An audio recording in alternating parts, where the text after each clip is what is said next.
खेत में बोए हुए सभी बीज अंकुरित नहीं होते, परंतु जीवन में किए गए सत्कर्म का एक भी बीज कभी व्यर्थ नहीं होता। जीवन में हो रही क्रियाओं में अक्सर हम मैं पैदा कर लेते हैं, जिससे हमें लगता है कि सब कुछ हमारे द्वारा ही हो रहा है, लेकिन ऐसा नहीं है। सब कुछ क्रियाओं में भगवान का आभार माने, फिर भगवान आपकी राह आसान कर देंगे। ईश्वर वैसे भी हमारी परीक्षा लेते हैं, लेकिन वो ही हमें उसमें सफल होने का भी सामर्थ्य देते हैं। भगवान कहते हैं, जो मेरे सच्चे भक्त हैं वो मुझे जुबान से ही नहीं बल्कि दिल से भी याद करते हैं।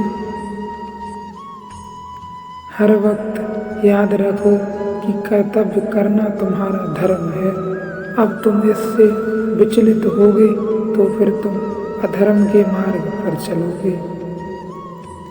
तुम पर निर्भर करता है कि तुम उसे कब तक करते हो, लेकिन सदैव याद रखो कि तुम्हारा आज का किया गया कर्म आने वाले भविष्य में तुम्हारे परिणाम स्वरूप तुम्हें ही मिलेगा।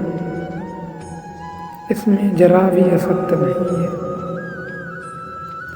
भगवान कहते हैं कि प्रत्येक व्यक्ति को आत्ममंथन जरूर करना चाहिए, क्योंकि आत्ममंथन के द्वारा ही अज्ञान को नष्ट किया जा सकता है एवं ज्ञान को प्रकाशित किया जा सकता है। मन, वाणी और शरीर से किसी को कष्ट न देना, यथार्थ और प्रिय भाषण अपना, अपकार करने वाले पर भी क्रोध न होना, कर्मों के कर्तापन के अभिमान का त्याग अंत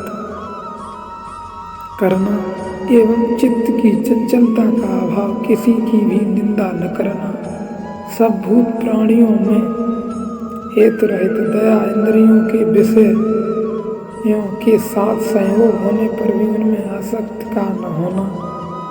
भगवान कहते हैं, यदि इंद्रियों का विषयों के साथ संयोग होता है तो हम अक्सर उसमें लीन हो जाते हैं। हम फिर निकलने की कोशिश नहीं करते।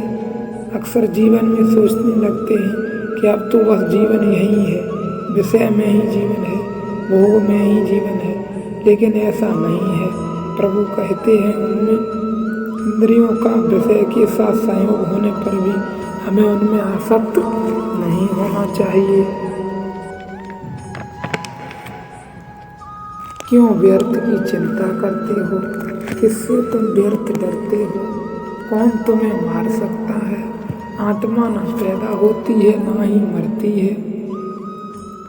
तुम अपने आप को भगवान को अर्पित करो, यही सबसे उत्तम सहारा है। जो इसके सहारे को जानता है वह भय, चिंता, शोक से सर्वदा मुक्त हो जाता है। उससे मत डरो जो वास्तविक नहीं है, जो कभी नहीं था, कभी नहीं होगा। जो वास्तविक है वो हमेशा था और उसे कभी नष्ट नहीं किया जा सकता। तेरा मेरा, छोटा बड़ा, अपना पराया मन से मिटा दो, फिर सब तुम्हारा है और तुम सबके हो। जीवन की समानता को पहचाने और अपनाएं, अर्थात बिना दुख के सुख का कोई मूल्य नहीं है। इसी प्रकार केवल सुख भोगे हुए व्यक्ति को दुख पहाड़ के समान लगता है। केवल यह भोगने की ही बात है। यदि हमने अक्सर सुख और दुख दोनों को भोगा है तो हम समभाव से बरतते हैं, लेकिन यदि जीवन में हमने केवल सुख को ही भोगा है और दुख आ जाता है तो हमें दुख पहाड़ के समान लगता है, लेकिन वह हमारे अज्ञान का कारण है। अहंकार मनुष्य वह सब करवाता है जो अंत में उसी के विनाश का कारण बनता है। इसलिए जीवन में जल्दी से अहंकार को त्याग दो।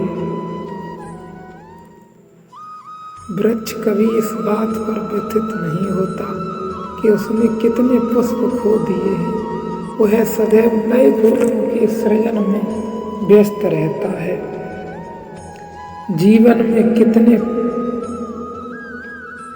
कुछ खो गया है, इस पीड़ा को भूलकर क्या नया कर सकते हैं, उस पर ध्यान दिया जाए। यही जीवन की सफलता है।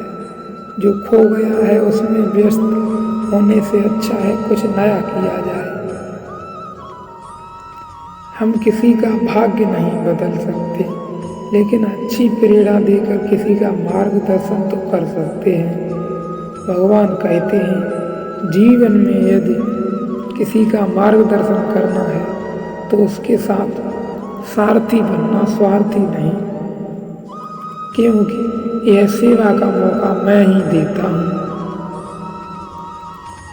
कोमलता, लोक और शास्त्र से विरुद्ध आचरण में, लज्जा और व्यर्थ चेष्टाओं के अभाव में मत रहो।